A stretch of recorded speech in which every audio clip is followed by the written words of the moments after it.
ilalagay ko na itong slice na red and white onion.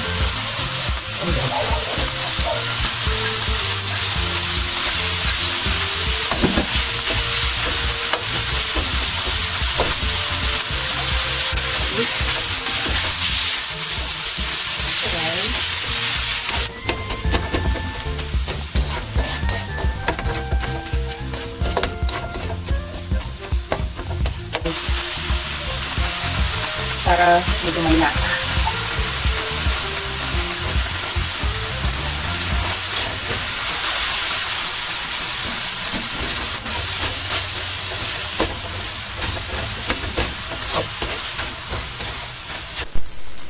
Yan na guys, yung ating leftovers na sisig and then dinagdagan lang ng mga vegetables. Yan na yung eggs na tangkatin natin guys. Ayan. Tatapin natin mamaya sa leftovers na sisig in a plate. So yan guys, pinapainit ko na rin yung hot plate natin. Yan. And then lalagyan ko ng butter dito sa kabila para mas masarap. And then doon yung kanin doon ay lalagay ko dyan sa rice ang lalagay ko dyan sa kabila guys. Ayan. Yan. Kung mga may leftovers kayo guys, hindi na ubos, galing party. Gawin yung ganito guys. Ayan. Yan, mainit na siya.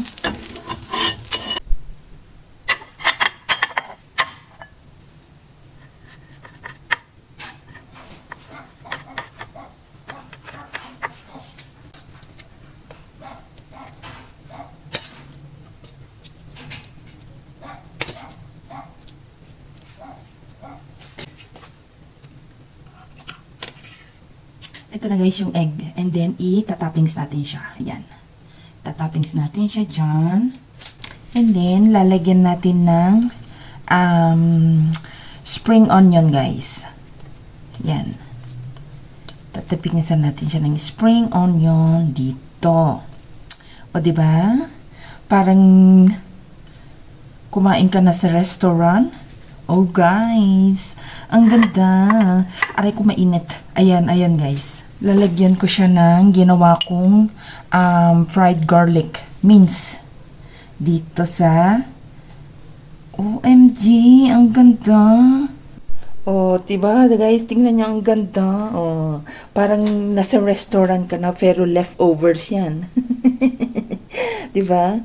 Lagyan mo lang siya ng arte-arte para ala restaurant na siya, diba? Ang ganda. Wow. Oh, diba? Yan guys, ang dinner namin.